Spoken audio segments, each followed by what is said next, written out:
TG, buonasera a tutti voi telespettatori e ben ritrovati con la nostra informazione. Apriamo il telegiornale questa sera parlando di un caso di falsi invalidi. Per oltre 4 anni avrebbero percepito la pensione di invalidità dall'INPS, ma secondo la Guardia di Finanza di Vicenza 3 cittadini serbi, parenti tra di loro residenti in città, non sarebbero mai stati così gravemente malati da averne diritto. Sentiamo.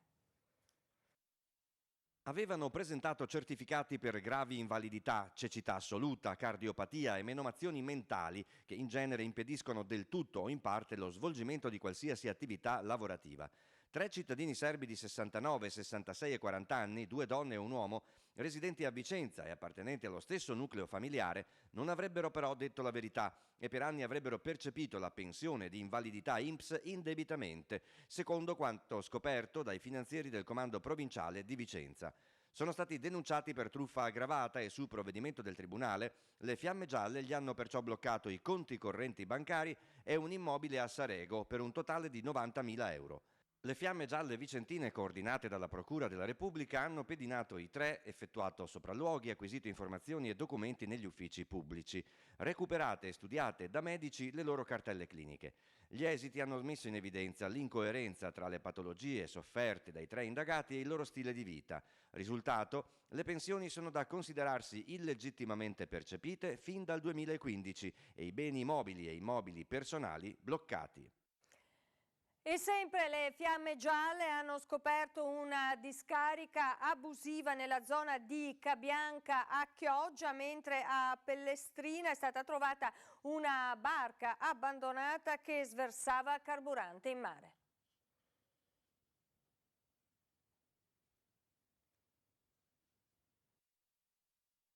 Gli uomini del reparto operativo aeronavale della Guardia di Finanza nei giorni scorsi hanno scoperto 6 fusti da circa 200 kg contenenti olio esausto e idrocarburi lungo l'argine destro del fiume Brenta in prossimità della confluenza col fiume Bacchiglione nella frazione di Cabianca a Chioggia.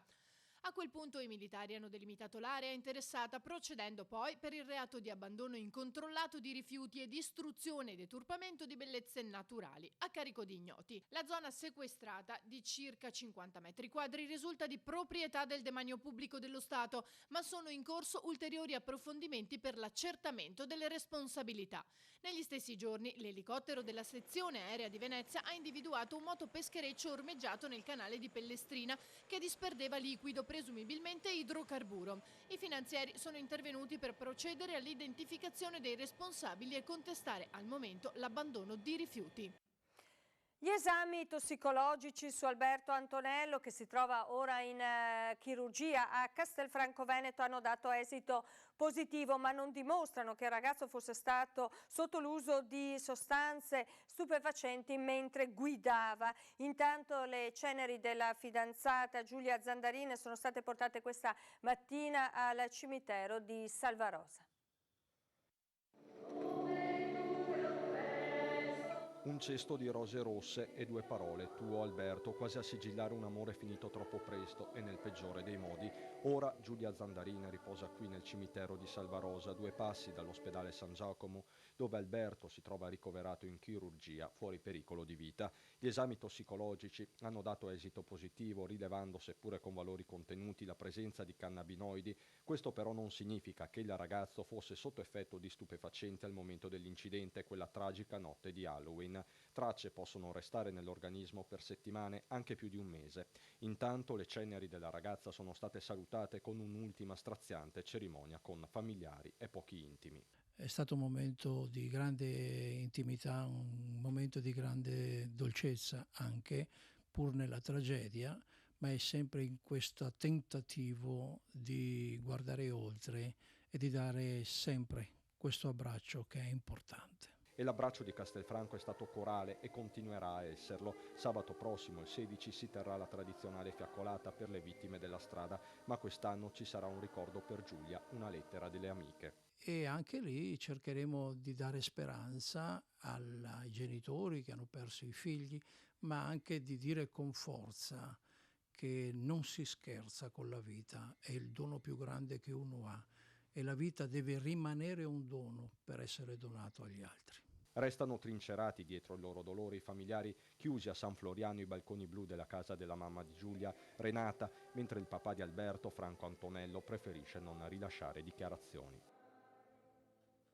Allarme bomba nel pomeriggio di oggi verso le 15 in via Trieste a Padova davanti agli uffici del gruppo bancario Montepaschi. È stata una dipendente a notare uno zaino abbandonato sopra una colonna del portico e a chiamare i carabinieri. Sul posto sono intervenuti gli artificieri fatti evacuare i primi 3 piani del palazzo dell'istituto di credito e bloccato il traffico. Con una microcarica lo zainetto è stato fatto esplodere senza toccarne il contenuto.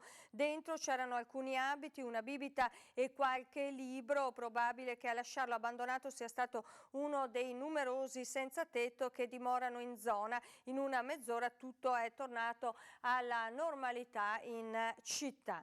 Restiamo a Padova, 2 poliziotti cinesi in pattuglia nella città del Santo affiancheranno i carabinieri del comando provinciale nei servizi di prossimità a servizio dei turisti e degli 8.000 connazionali presenti appunto a Padova.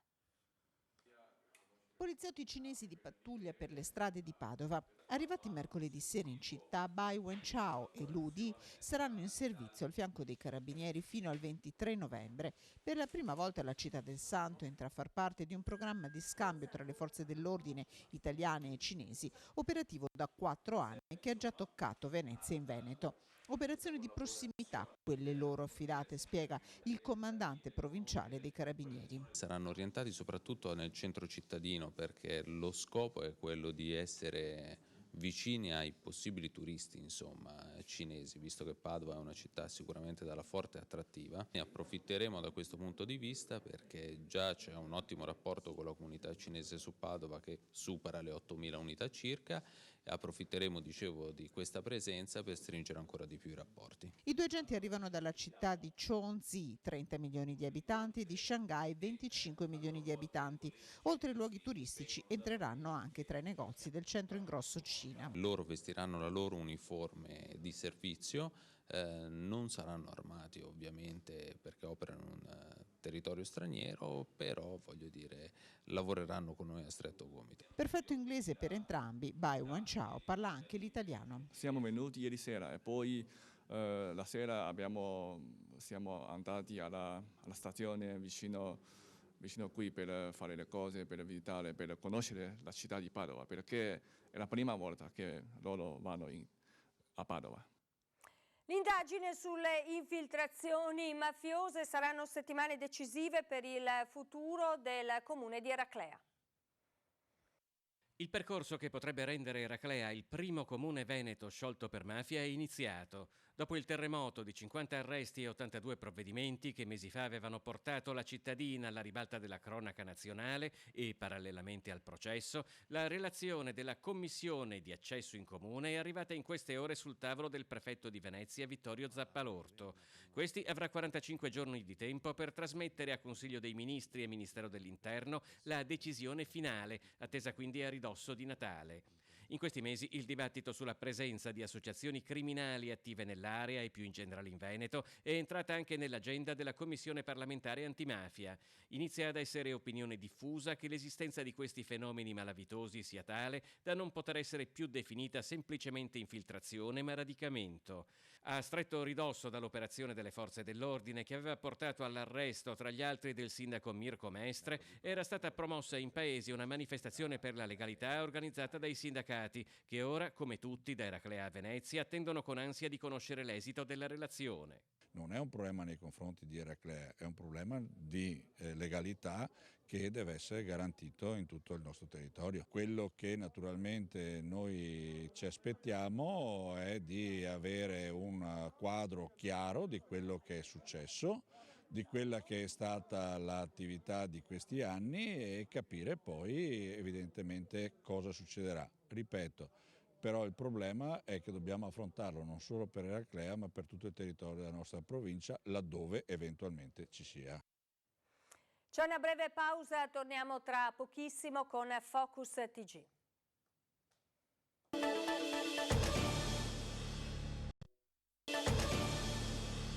Rieccoci nuovamente insieme, parliamo della tempesta Vaia. Un anno dopo l'assessore regionale Bottacin fa il punto ai nostri microfoni. E io ho pubblicato sulla mia pagina Facebook proprio delle immagini riprese dall'elicottero dell'altopiano di Asiago qualche giorno dopo l'evento che c'era stato un anno fa.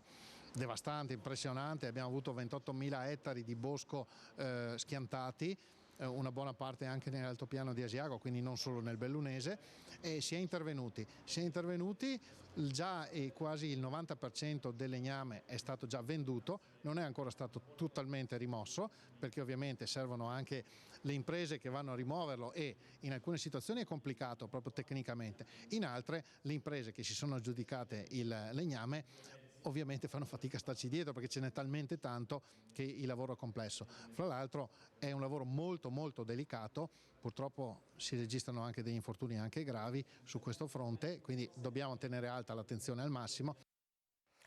E sabato alle 21:15 appuntamento da non perdere su Rete Veneta con il documentario Veneto in ginocchio, realizzato dal nostro gruppo editoriale Voci, racconti, immagini e suoni di quei giorni terribili che hanno di certo cambiato il volto della montagna veneta.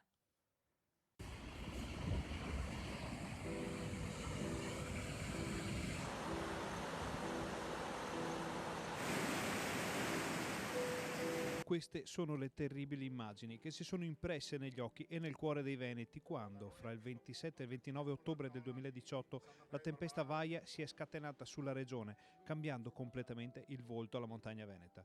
In quei giorni la nostra emittente ha informato costantemente la popolazione dalle zone colpite dal disastro, raccogliendo un'enorme mole di immagini e testimonianze che vanno a comporre il documentario che potrete vedere sabato 9 novembre alle 21:15 su Rete Veneta. Dopo 4 giorni senza luce, noi abbiamo acqua ma senza luce, senza niente, veramente niente. Ricordate dunque l'appuntamento su Rete Veneta sabato alle 21:15. Parliamo adesso di Superstrada Pedemontana Veneta che è completata al 70%, confermata l'apertura entro il 2020. Superstrada Pedemontana Veneta, lavori ultimati ormai per il 70%, le previsioni portano a ipotizzare il completamento entro il 2020 con l'apertura della prima tratta dopo le prossime festività natalizie. Riguarderà la tratta della 31 fino a Malo e il casello di Breganze, anche se manca ancora la complanare. Prima dell'estate potrebbero arrivare a completamento la parte di Montecchio Maggiore e Castelcomberto. A fine anno sarà completato tutto il resto, tranne alcuni punti critici, fra i quali la galleria di Castelgomberto Malo, ancora sotto sequestro per l'incidente del 2016, per il quale si ipotizza uno slittamento al 2021. È quanto emerso dall'incontro di oggi fra la struttura di progetto Pedemontana Veneta, le province di Vicenza e Treviso, con i 37 sindaci dei comuni interessati. Virus dell'influenza, ci sono anche i primi ricoveri. Noi siamo andati al Cafoncello di Treviso per vedere com'è la situazione. Primi ricoveri per influenza all'ospedale Cafoncello di Treviso. 3 adulti ed un bimbo sono stati colpiti dal virus ed hanno accusato complicanze che hanno reso necessario il ricovero ospedaliero. Si tratta di persone che nei giorni precedenti avevano soggiornato in Australia e Sudafrica, dove il virus è già in circolazione da mesi. I pazienti hanno risposto bene alle terapie e sono stati dimessi. L'epidemia 2019-2020 è dunque ormai alle porte ed è infatti pronta a partire la campagna vaccinale dell'ULSS 2 della Marca, che scatterà lunedì 11 novembre, 140.000 le dosi di vaccino acquistate. Abbiamo già dato le dosi medici famiglia, partiremo nei nostri punti vaccinali e sempre di più stiamo lavorando all'interno degli ospedali con i primari caposala per poter fare in modo che anche i nostri collaboratori si vaccinino. Il Flu Day sarà il 14 novembre, giorno nel quale tutti i medici di famiglia apriranno le porte degli ambulatori oltre i normali orari di visita per le vaccinazioni antinfluenzali. Noi ci aspettiamo tra ovviamente fine novembre e primi dicembre l'afflusso classico delle persone che arrivano appunto colpite dall'influenza. Quindi vaccinatevi, vaccinatevi, vaccinatevi. È un viaggio per la vita quello che si preparano a compiere 2 gemelline siamesi di appena un mese in arrivo a Padova dalla Sierra Leone. Nessuna speranza per loro in Sierra Leone. La luce si è accesa grazie ai chirurghi dell'azienda ospedaliera. Saranno operate a Padova 2 gemelline siamesi di appena un mese che in comune sin dalla nascita condividono la cavità addominale e l'intestino. A segnalare il caso, quasi disperato, un medico in missione del QAM di Padova che ha contattato Team for Children. All'appello non ha esitato a rispondere la regione presidente Luca Zaia. Non ci ho pensato un attimo e sono intervenuto, spiega il governatore, che aggiunge: il Veneto, fedele alla sua tradizione, cerca in ogni occasione di aiutare chi soffre, da qualsiasi parte del mondo provenga. In campo è sceso il programma Ricoveri Umanitari che sinora ha aiutato quasi 700 persone ed è stato finanziato anche per il 2019 con 400.000 euro. Restiamo a Padova, è stato svelato il restauro dell'ex foro boario di Prato della Valle. Vediamo insieme. Eccolo nella sua maestosa interezza, il frontone del foro boario di Prato della Valle. L'imponente opera di restauro portata avanti dal comune di Padova insieme ai privati ha riconsegnato alla città un luogo che per anni era stato abbandonato al degrado. È emersa la bellezza e penso che oggi l'architetto Alessandro Peretti, che tra il 1912 e il 1913 realizzò questa opera architettonica assolutamente interessante in questo contesto, sarebbe molto felice. Ma piace soprattutto ai cittadini. Tolte le transenne che delimitavano il cantiere, il sipario si alza ed ecco che i padovani hanno ripreso subito ad attraversare il portico del foro boario che divide il Prato da Piazza Rabin. Tutti gli spazi della storica opera architettonica verranno utilizzati e occupati da attività commerciali e di ristorazione. Credo che sia un'operazione di politica culturale, di rigenerazione urbana, di riqualificazione architettonica. Sono convinto che oggi come oggi il Prato della Valle, con questo inserto che ha garantito una cosa fondamentale, a cui teneva molto la sovrintendenza, la permeabilità. Oggi i padovani, i turisti possono al tempo stesso ammirare il Prato e la struttura nella sua profondità. Ma il progetto del foro boario include una riqualificazione più ampia della zona. Presto verranno posizionate fioriere lungo via Carducci e i privati hanno garantito il restauro di altre 2 statue di Prato della Valle. Ma non è tutto. Oggi restituiamo ulteriori 40 posti, quindi arriviamo a 490 posti parcheggio più i 40 dei bus. Non da ultimo, facciamo contento il sindaco, verrà realizzato con la loro collaborazione un infopoint per la Urbs Picta proprio all'interno della struttura. Per vedere il foro boario completamente occupato dovremo aspettare febbraio e maggio, quando arriveranno rispettivamente una banca e alcuni ristoranti. Intanto il 1° ad aprire i battenti è stato un supermercato de Spar. Noi abbiamo deciso di recuperare edifici storici dandolo una nuova vita da supermercato, avvicinandoci così anche al centro della popolazione delle città. Ci fermiamo, c'è una brevissima pausa.